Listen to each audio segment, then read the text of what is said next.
Et pour commenter cette journée, nous avons le plaisir d'avoir avec nous Dr Yousra Chaaben, qui est professeur de droit. Dr Yousra Chaaben, bonsoir et bienvenue avec nous. Bonsoir, merci. Dr Yousra Chaaben, évidemment, l'État doit beaucoup aux familles de ces martyrs, que ce soit leurs mères, leurs épouses et surtout leurs enfants. Quels sont les efforts de l'État fournis de manière, du moins, à faire preuve de gratitude et à protéger ces familles et à les soutenir? Tout d'abord, en fait, on vient juste de consacrer cette journée il y a juste quelques années. Alors déjà, le fait de consacrer une journée spéciale dédiée aux martyrs et aux combattants, déjà c'est un grand pas, c'est un pas important pour tous les jeunes, pour tout le peuple, qu'on connaisse les efforts, les sacrifices que déploient ces combattants. Alors tout d'abord, la consécration d'une journée spéciale dédiée aux combattants et aux martyrs, c'est un pas important. Deuxième chose, il y a maintenant le Conseil national qui est dédié aux combattants ou qui prend en compte ou prend le soin de trouver tout le service et tout le soutien nécessaire aux combattants et à leurs familles. Alors le fait d'avoir aussi un conseil national, c'est aussi un pas considérable dans le dossier des combattants. Ça montre à quel point l'État déploie des efforts et change en fait carrément la pensée du peuple égyptien. Mmh. Évidemment, il y a des générations qui n'ont pas assisté à ces guerres, que ce soit la guerre de 73, la guerre d'usure, la guerre de 67. Bien sûr, et donc oui, ces gestes-là, c'est le fait d'avoir une fête au niveau national, le fait d'avoir un conseil au niveau national, certainement ça donne une très bonne impression et ça montre les efforts et à quel point ces combattants ont sacrifié toute leur vie ou ont sacrifié parfois des organes pour l'Égypte, pour leur pays. Alors c'est très très important pour nos différentes générations, pour nos différents jeunes en ce moment, de savoir l'histoire et en même temps de trouver leur place, qu'est-ce qu'ils peuvent en fait présenter à leur pays, comme leur père, comme leur grand-père. Ça donne des exemples, ça crée comme on dit en anglais, des role models. Alors c'est très important. Évidemment, c'est très difficile, même pour nous qui suivons cet événement, de voir les familles des martyrs, leurs mères, leurs épouses, leurs enfants. Quel était le message lancé par ces familles avant de parler du message que voudrait lancer l'État? Mais quels étaient les différents messages lancés par ces familles, que nous pouvons en déduire de la part de ces familles? Tout d'abord, les familles, ils ont fait part de différentes expériences réelles vécues, les sacrifices de tous les jours que peut-être les familles normales et les gens normaux ne le prennent pas en compte ou ne le sentent pas. Alors tout d'abord, le fait de partager les expériences et le vécu de ces familles-là, ça donne, ça montre à quel point c'est important en fait, parce que ça nous montre le sacrifice réel, le vécu qu'on ne peut pas sentir si on n'est pas un membre de ces familles-là en fait. Et à mon avis, c'est un message de partage et c'est un message aussi de soutien, c'est-à-dire ils montrent qu'ils ont donné quelque chose de valeur, quelque chose de précieux à l'Égypte. Alors c'est un message ils sont généreux et c'est un message de partage. Et un message de fierté aussi, parce que nous tous, nous devons à ces familles et à leurs précieux martyrs. Et quel était le message de l'État convié par le chef de l'État? Que leur a promis l'État? Déjà, c'est un grand message de gratitude, tout d'abord. Et deuxième chose, à mon avis, c'est un message aussi de soutien. C'est-à-dire, si jamais un combattant, un martyr ou autre, on prend, la présidence veut dire on va prendre en compte vos familles, on va prendre soin de vos... ça donne du courage et ça fortifie en fait les jeunes à se donner plus pour leur État parce qu'ils seront tranquilles,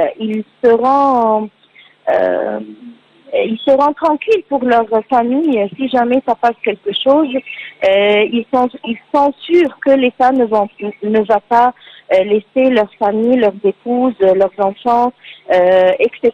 Alors on est là, on est à côté de vous, on est présent. Alors, à mon avis, c'est un message de gratitude, mais aussi un message de tranquillisation et de tranquillité, de rassurement que le chef de l'État envoie à tout Égyptien qui pourrait être en difficulté, et surtout à cause ou à l'occasion de son travail militaire ou de combat. Et voilà. Il y avait une vidéo qui a été projetée évoquant Allô? Oui, Madame Docteur Yousra Chaban est Oui, en ligne. oui. Et il y avait une vidéo qui a été projetée pour justement passer en revue des histoires de sacrifices et des exemples. À votre avis, évidemment, toutes les histoires sont très inspirantes, toutes les histoires sont tout à fait particulières. Mais à votre avis, quels étaient les cas qui étaient particulièrement difficiles ou particulièrement émouvants? Moi, en fait, ce qui m'a touché le plus, ce sont nommer exactement la personne, mais ce qui m'a touché de plus, c'est les combattants qui sont morts loin de leur famille. Moi, c'est très grave et c'est très sensible parce que ils n'ont pas pu partager leur dernière journée ou leur dernier moment avec leurs épouses, leurs familles. Maintenant, les enfants sont orphelinats. À mon avis, sont des orphelins. Franchement, surtout ceux qui meurent loin de leur famille, à mon avis, ce sont les histoires les plus touchantes qui m'ont beaucoup touchée en fait. Oui, apparemment, j'ai ravivé vos émotions. Pour les mères surtout, à mon avis, évidemment c'est difficile pour toute la famille, mais pour les mères particulièrement. Pour les épouses, à mon avis, pour les partenaires surtout, parce qu'elle prend en charge et elle se rend compte que tout ça sera sa responsabilité toute seule. Et surtout les femmes. Alors moi, c'est une grande responsabilité parce que à ce jour-là, la femme, elle va dire c'est à moi de prendre soin de tout ça, c'est à moi de porter toute cette responsabilité toute seule, ce qui n'est pas du tout facile. Mais d'après ce qu'on vit en ce moment et d'après ce qu'on a vu aussi, il y a un grand soutien surtout pour les femmes partenaires de ces combattants. Il y a des exemples maintenant de ces femmes-là au sein du Parlement égyptien.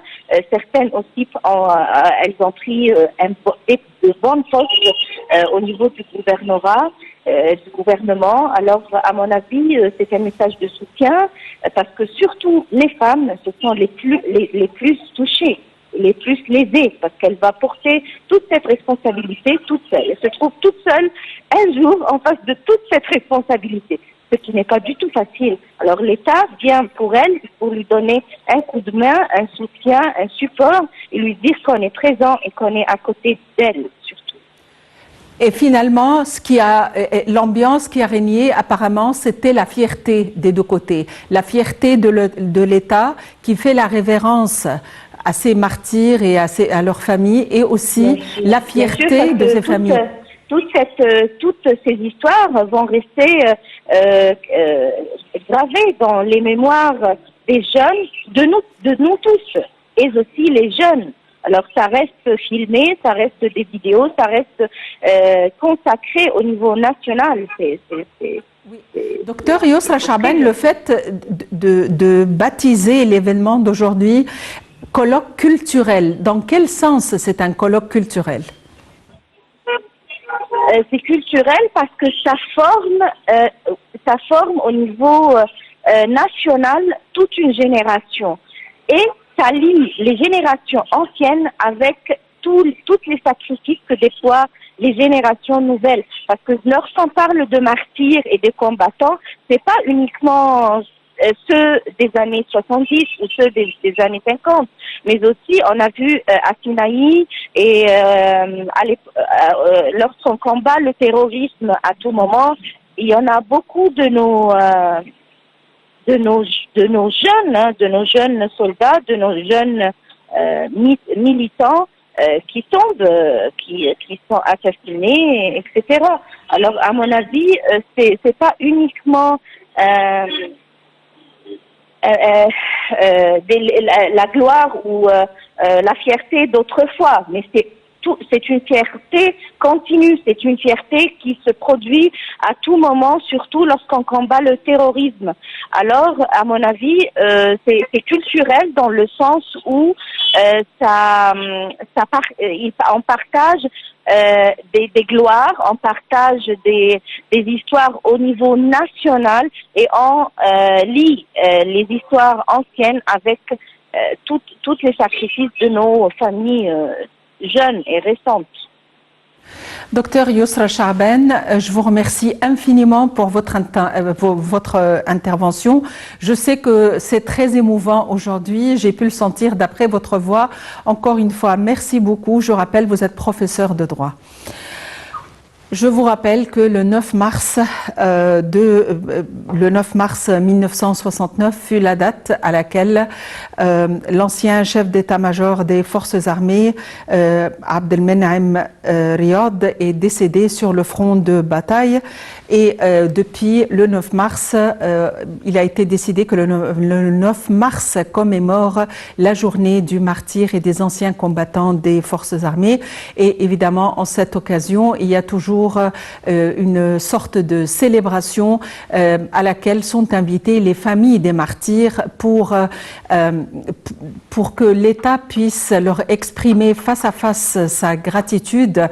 L'État qui les prend déjà en charge à travers plusieurs droits qui leur sont particulièrement accordés. Et évidemment, il ne s'agit pas seulement des épouses ou des enfants, mais aussi les pères et les mères qui ont sacrifié leur famille. Donc, l'État est fier de ses fils et de ses familles, et ces familles sont fières de leurs êtres chers, en dépit de la douleur, évidemment, en dépit de la séparation et en dépit des maux intenses que ces familles ont souffert.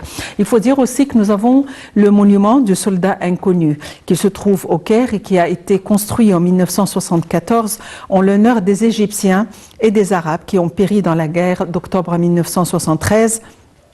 Inauguré en 1975, et d'ailleurs c'est devant ce mémorial que se déroulaient depuis des parades militaires et des manœuvres militaires pour commémorer plusieurs événements militaires tout en rendant hommage aux forces armées. Donc voici un compte rendu relatant l'histoire du défunt, l'ancien chef d'état-major des forces armées, Abdelmenem Riyad. Le général Abdelmenem Riyad, ancien chef d'état-major général des forces armées, est tombé en martyr au milieu de ses soldats dans un poste avancé sur la rive du canal de Suez le 9 mars 1969. Donnant ainsi les plus merveilleux exemples de bravoure et de sacrifice dans la défense et la protection de la patrie. Riyad fut le maître d'œuvre du plan de bataille de la reconquête du Sinaï. Il fut tué par un missile israélien alors qu'il survolait les lignes égyptiennes sur le front de Suez lors de la guerre d'usure entre 1968 et 1970. Il était parmi les plus éminents commandants de cette période. Abdelmenem Riyad décrocha son diplôme de la faculté militaire en 1938. Il fut ensuite désigné commandant de l'école d'infanterie de défense aérienne en 1951, chef d'état-major de l'infanterie en 1960 et chef d'état-major des forces armées en 1967. Riyad, qui fut surnommé le général d'or, est considéré comme l'un des militaires arabes les plus connus de la seconde moitié du XXe siècle. Il a pris part à la Deuxième Guerre mondiale contre les Allemands et les Italiens pendant les années 1941 et 1942. Il a aussi participé à la guerre de Palestine en 1948, l'agression tripartite en 1965 et la guerre de 1967. Abdelmenem Riyad est tombé en martyr durant la guerre d'usure le 9 mars 1969 et le président Gamal Abdel Nasser l'a pleuré et lui a décerné le grade de colonel général et l'étoile d'honneur militaire qui est la plus grande médaille militaire en Égypte. Le 9 mars de chaque année, on commémore la mémoire du martyr. Une grande statue a été érigée au centre d'une des plus importantes places au centre-ville du Caire qui porte son nom. En fait, le choix du 9 mars pour célébrer la journée du martyr vient souligner l'importance de cette date dans l'histoire de l'armée égyptienne.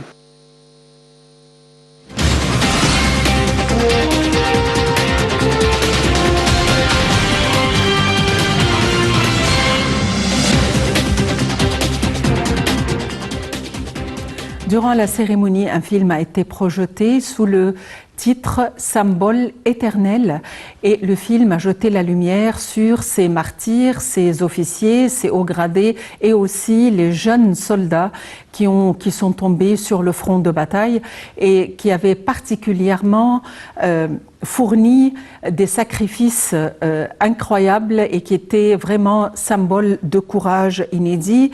Ils auraient souhaité commémorer tout le monde, mais quelques exemples, comme on l'a promis aussi, le soldat Hani Abdelrahman Alouane, le colonel chef d'état-major Ahmed Abdel Mohsen et Saïd, aussi les familles des martyrs ont évoqué ce qu'ils avaient fait et sans oublier le colonel Ahmed El Mansi qui a joué un rôle exceptionnel et qui était d'un leadership exceptionnel parmi ces soldats.